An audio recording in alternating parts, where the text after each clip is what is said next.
I think this is big enough that you can actually read the words. We're continuing with chapter 7.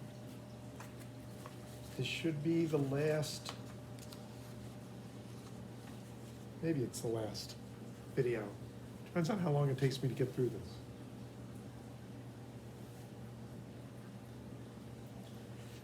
We're going to talk about how the DNA works.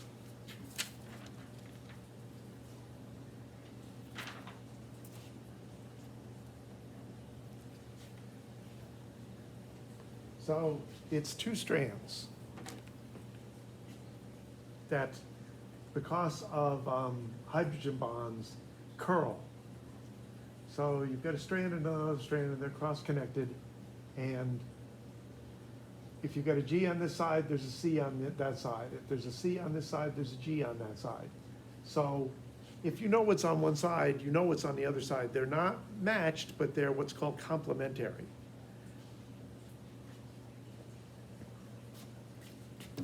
If you want to make copies,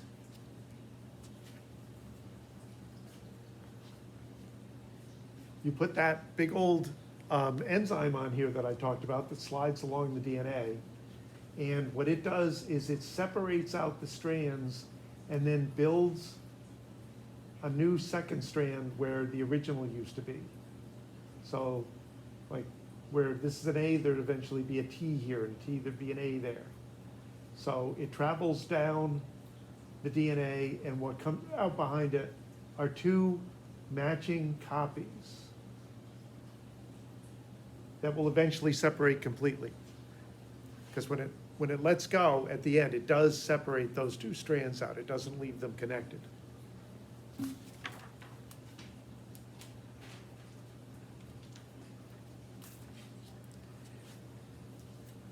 Just to confirm this, because the colors help.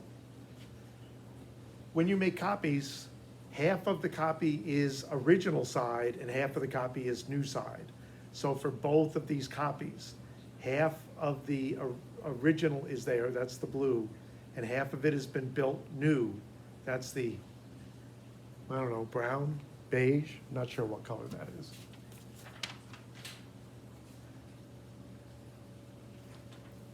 When this happens to a whole chromosome,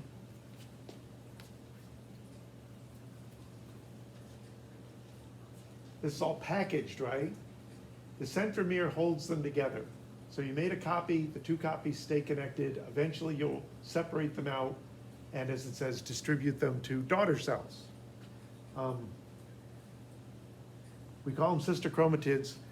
It turns out that some parts of the world just call those things chromosomes. As soon as they're copied, they're called chromatids.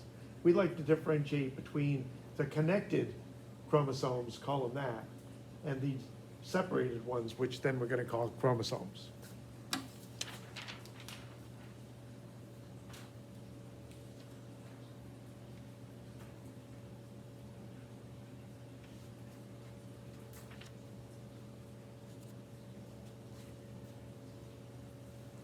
This kind of shows that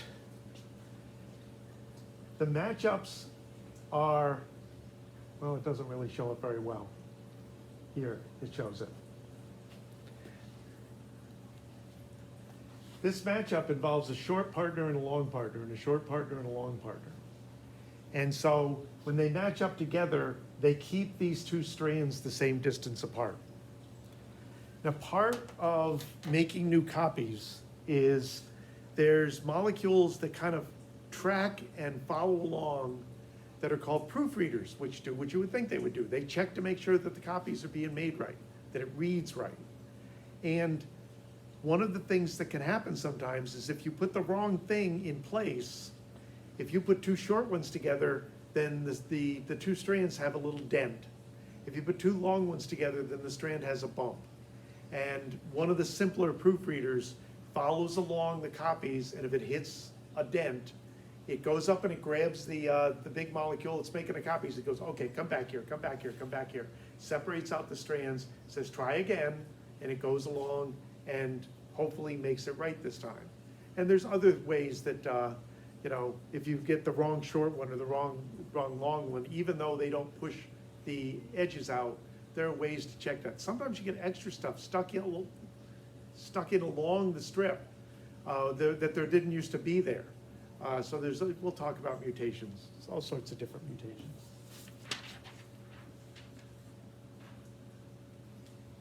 Now we're going to talk about how the system gets used.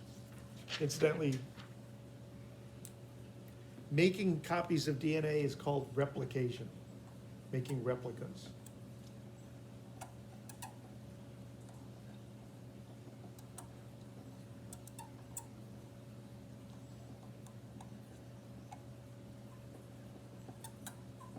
A lot of times when viruses take over the machinery that we're about to talk about, they don't use our proofreading machinery to check to make sure that they're making good copies. But that often works to their advantage because they're asexual reproducers. They're just making copies and copies and copies. But remember, one of the downsides of asexual reproducers is all the copies have the same weaknesses. The only way to produce variety is through the copies not being quite right. And if they don't use your proofreading machinery, they're gonna make more mistakes in their DNA than we make in our DNA. And so they're gonna produce more variation in their many, many, many virus offspring, most of which are not gonna be helped by the change.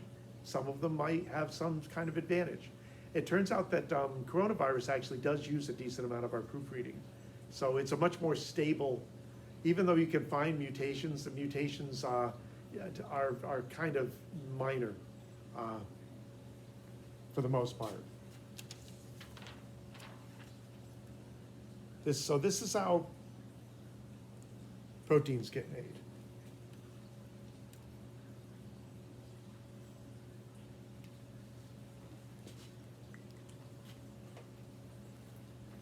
You start with the DNA. Now the code for the protein is really only on one side. One side is actually read for the code. The other one is just there so that you can make good copies over and over and over again. And you're going to read the code with a type of RNA. We'll go through this step by step, which basically copies what was on the other strand, except everywhere that there was a T on the other strand, there's a U in the RNA, because that's just the way RNA works. It doesn't have thymine, it has uracil. Now the DNA is trapped in the nucleus. The proteins are going to be made out in the cytoplasm, and the RNA can leave. So it goes out, sometimes weird stuff happens in between, and it goes out to the ribosome, reads through the ribosome, and as it reads through the ribosome, the code is read amino acid by amino acid. So as this reads through, another amino acid will be made here from this code and this code and this code and this code as it feeds through. And you wind up with a strand of amino acids, and that's going to be your protein. And then you just got to make sure that the protein folds up the way it's supposed to fold up. We'll talk about that as well. This part of taking one type of nucleic acid and making another one is called transcription. In English, transcription is you take one version of the language and you make another version of the same language. Like you take somebody's recording and you type it out as words on paper. So it's English and English.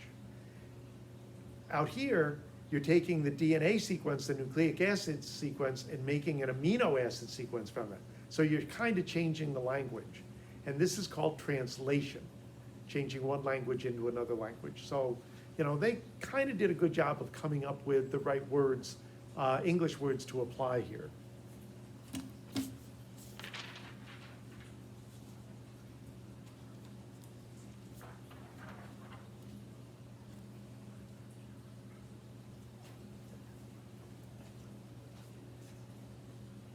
So you don't read the whole gene all at once, you just kind of read along it. So you open up part of it with an enzyme that opens it up. It helps make the RNA that's going to leave the nucleus. That little M is for messenger, as I said. I'll write this down. And as the RNA gets made, where there's an A, where there used to be a T on the other strand, there's going to be a U on the RNA. But the G is going to match that G, the C is going to match that G, the U, instead of a T, The A is going to match the A, the C is going to match the G is going to match the A. And so you're reading off, and you read this part, before, it's gone back together. RNA polymerase, right, enzyme, ASE ending.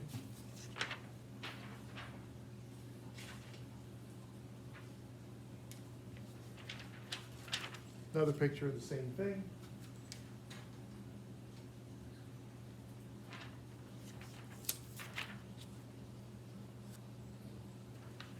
This kind of shows it. It will hit a point where there is a marker on the DNA that says, okay, you're done. Stop making RNA. It's called the stop codon. We'll talk about that in a couple of minutes.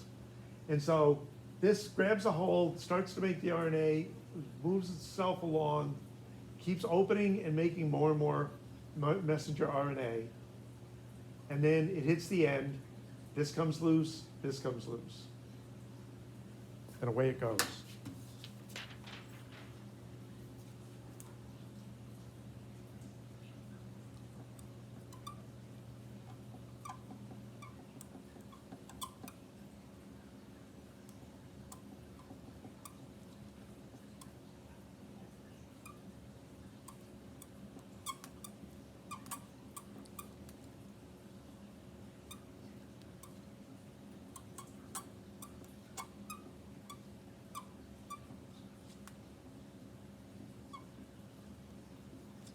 So transcription, one side of the gene DNA.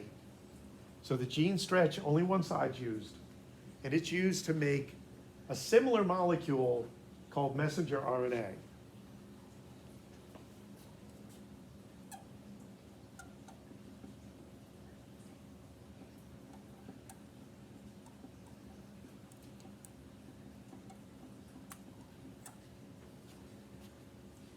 So it's uracil instead of thymine.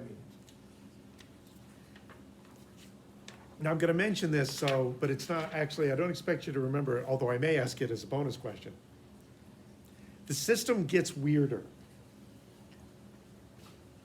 The messenger RNA may only be used partly to make the protein. After it's made, parts may be clipped out and removed, and the other pieces that are left are spliced together, sometimes not in the order they were in originally. And here's a place where this irritates the hell out of me. So you've got pieces that are going to come out, you got pieces that are going to stay behind. They call them introns and exons. Wouldn't you expect the pieces that come out to be called the exons and the pieces that stay in to be the introns? No, they named them the other way around. So this is one of those deals, and this happens in science where you remember the pairs and you go, okay, what would make sense? Oh yeah, I remember now, it doesn't make sense. So you go, okay, the introns would stay in, nope, they're removed. The exons would go out, nope, they stay in. And this winds up being the actual code that's used to make the protein. This allows things like antibodies to be made, where you're making a special new protein to hook onto this antigen you've been given. And so when you go into your mix and match closet, you can actually put different bits and pieces together and make a brand new protein that you've never made before, an antibody to this antigen you've just been exposed to. That's sort of the way it works. And there's other ways that you can, so you can use one gene and make actually a bunch of different proteins from it, splicing it in different ways. That's just to give you an idea. Just this is always way more complicated than it looks.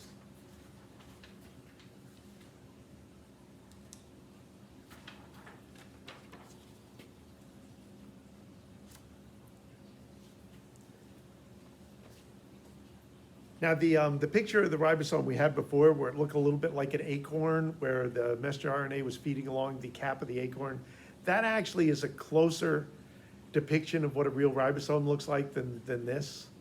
This, I think they've expanded the proteins to show some of the connection points. It doesn't really matter to any of you, I'm sure. But, so the messenger RNA feeds through, and as it goes through, this molecule called transfer RNA. I will write this down. Comes in. Every transfer RNA has a particular amino acid on one end and a 3 nucleotide sequence called an anticodon. And it's going to hook onto the messenger RNA 3 by 3 by 3. 3 nucleotides to every 3 nucleotide in the messenger RNA. And once it clips in there, it's going to bring, this one is a different one, it brought a different amino acid in. But once it's hooked in here, these two things connect to one another. As this feeds out, it disconnects, leaving the string behind. So this is going to bring this in and attach that to that, and you're going to make the string longer. And then this is going to go off and find, every one of these has only one amino acid that it'll grab. So it's reading the sequence and translating the sequence of one amino acid at a time to the sequence of the protein. That is translation.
There are videos showing this if you go into the book and go to the videos.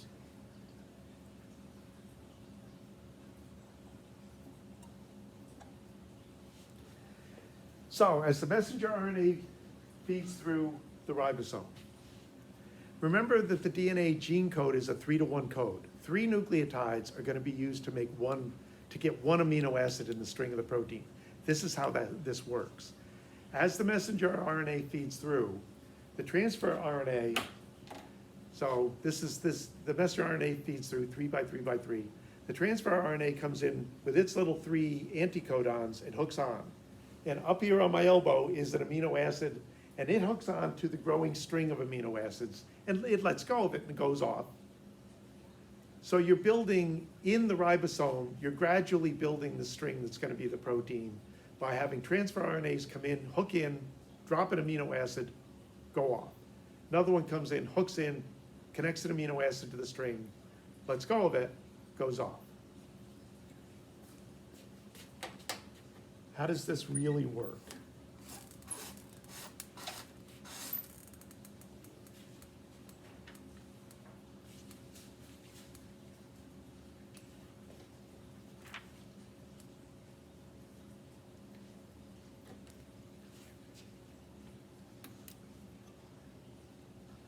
So this was the gene part of the DNA strand. Here's your messenger RNA. Each of these codons will code for a particular amino acid in the strand of the protein. That's your translation. Gee, it would be really useful if we knew which codons went to which amino acids. Ta-da!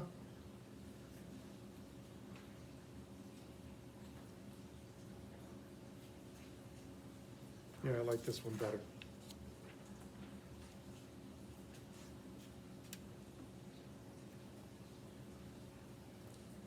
Codons on the messenger RNA.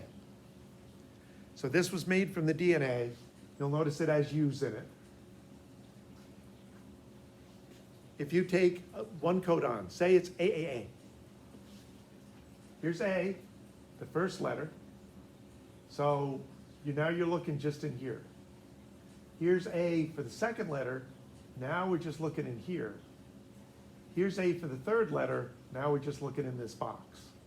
So A A is a code for lysine. That's an amino acid. CCC, C, here, C, just here, and then it doesn't really matter. Anything here, including this, is going to give us proline.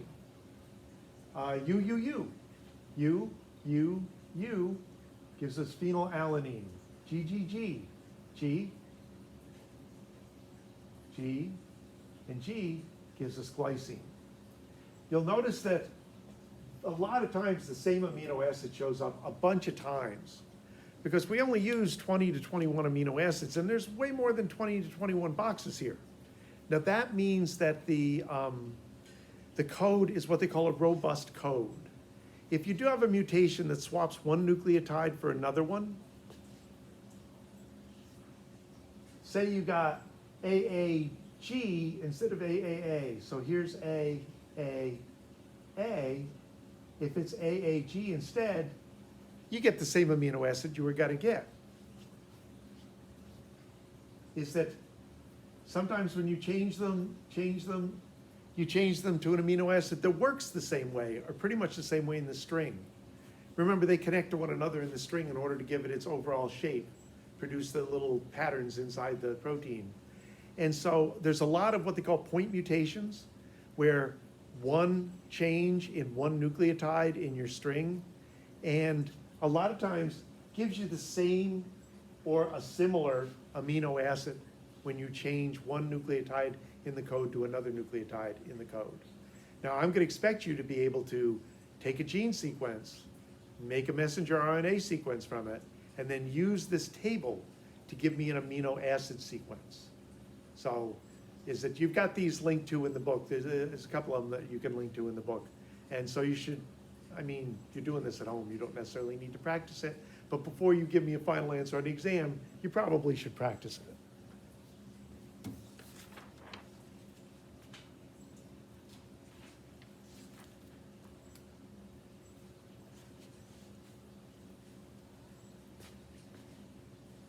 The sequences always start with AUG, which is considered a start codon, and it also produces methionine. And anywhere along the string, it produces methionine. I mentioned that eventually the RNA, the messenger RNA knows where to stop. That's because there are stop codons. And so if that's the if this is the sequence that the RNA is trying to make, it'll just let go of the DNA. So there's 3 different codons that say to the mRNA, okay, you're done. Don't translate anymore. Don't transcribe anymore. And then the rest of them all make different types of, here they're using clusters to show. One more thing to mention before I end this somewhat too long video.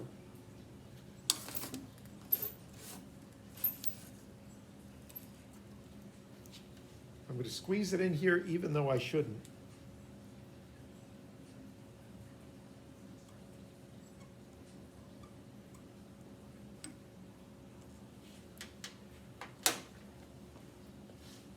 This string of amino acids coming out of the ribosome, in order to be a working protein, it needs a particular tertiary shape or quaternary shape. It needs to be folded up into a working blob, right? Because the dents and the hooks and everything are really important. If you were to make these things in a test tube, they would curl and form up a bunch of different ways. And in your cells, you just want it to curl up a particular way.